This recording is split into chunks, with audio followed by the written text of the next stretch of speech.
我是说，今日是第一次上朝，心里好沉重。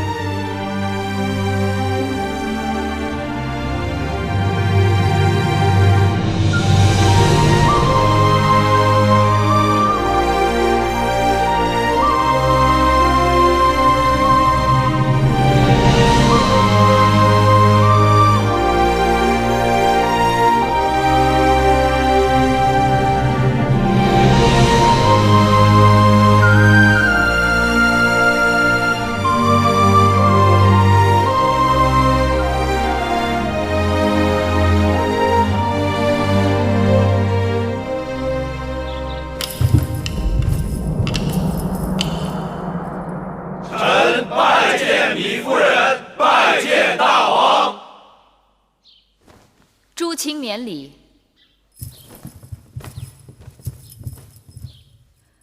今日议立何事？臣处理即有奏。准。先武王当在洛阳宾天，子贡已经运回咸阳，因朝廷内乱，迟迟未曾落葬。既然武王当的灵柩已经回到咸阳，当葬入王陵。是。会后所言极是。干相，你说什么？微臣说会后英明。芈月糊涂了。干相先前一直尊芈姝为惠后，何以又尊我为惠后？芈姝失德，当废尊位。如今大王正位，当尊您为正位，为母后，复先王氏为惠文后。芈月最恨人云亦云。既然惠后之称已被占用，那芈月懒得去争抢，还是免了吧。我们做臣子的，总得给大王之母后一个尊位。尊不尊在心里，不在嘴上。臣以为，芈姝以惠文后身份行令数年，未免混淆，当为芈夫人另拟一尊号。臣赞同雍大人之言。臣也赞同。这雍大夫之言的确有道理，臣也赞同。既如此，不知诸卿拟何尊号？武王以君王之尊而效匹夫之举，因之殒命，令得秦国大乱。此乃芈姝教子无方，有失母德。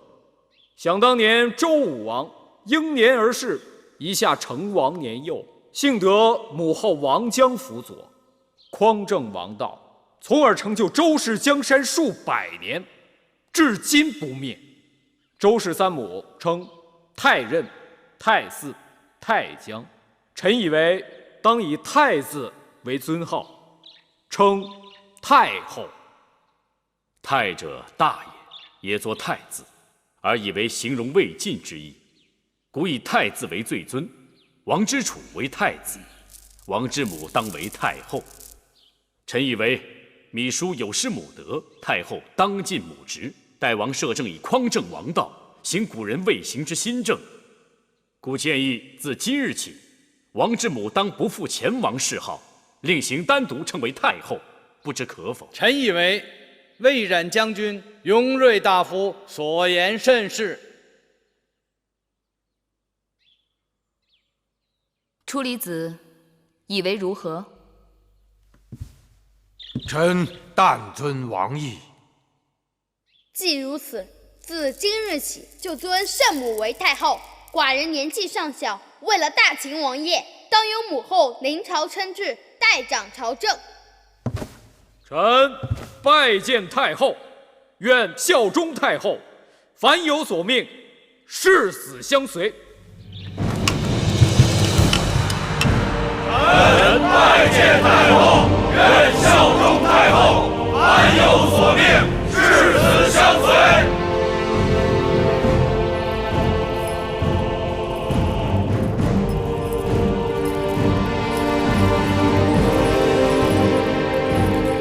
芈月愿与众卿携手，兴我大秦王爷！兴我大秦王爷！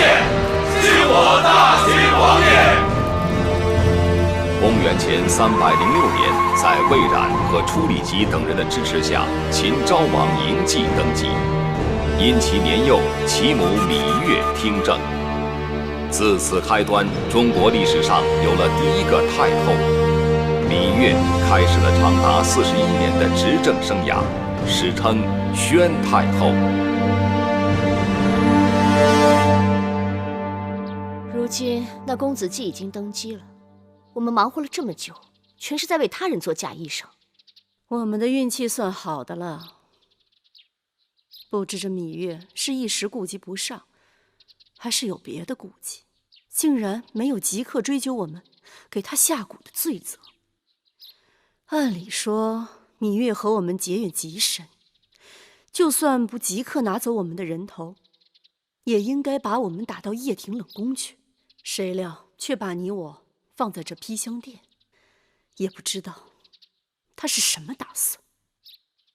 他那是欲投鼠而忌器，不得已而为之，这是为了收服人心。只要华哥哥和诸公子们继续拥兵自重，我想芈月就不会即刻动咱们。看来我们的指望都在华儿身上了。夫人，武王后，她来了。谁来了？会后芈姝。他来干什么？会后来了。会后可是宫里的老人了，莫非连规矩都不懂了？到我这儿横冲直撞的，也不事先通报一声。真是一场大梦。先前武王后怀胎10月，信誓旦旦说是荡儿的骨肉，原来只是儿戏。姑母，会后当真还惦记着那孩子呢。真是好笑。那这就是你的孙儿。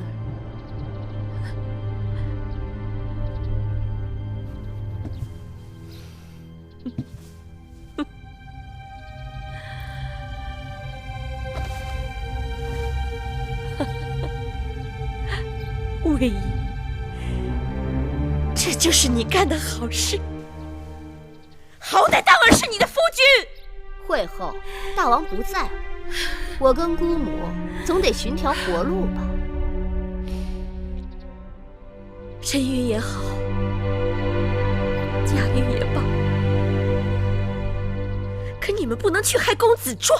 我们哪里有害公子壮？我们只是派人把他送到华儿那儿去了。若不是你一心想独揽大权，硬要立公子壮为大王，还使尽手段想除掉我华儿，我们也不会出此下策。哼，你们自以为得计，到头来帮了谁？公子华吗？如今登基的是芈月的孩儿公子季，愚不可及。众臣们拥戴公子季登基，那也只是权宜之计。朝政未稳，人心未定，谁能保证就没有翻盘的机会？咸阳城外与朝堂对峙的10几个公子当中，最出色的就是我华儿。过些时日，这咸阳城还不知道是谁的天下。你只有一个公子华，而其他公子呢？别忘了，我才是先王后。先王所有的孩儿都是我的孩儿，宫中哪个公子要登基，那都得我首肯。更何况这宫外边还有10几个想争夺王位的公子，我说立谁为王，谁就是王。嫡庶有别，即便你养育公子华30多年，也抵不过母后2字。你再托大，也托不过先王。公子季他可是有先王遗诏的。大不过先王这话不假，可你怎知道那遗诏不是伪造的？芈月伪造遗诏，罪不可赦。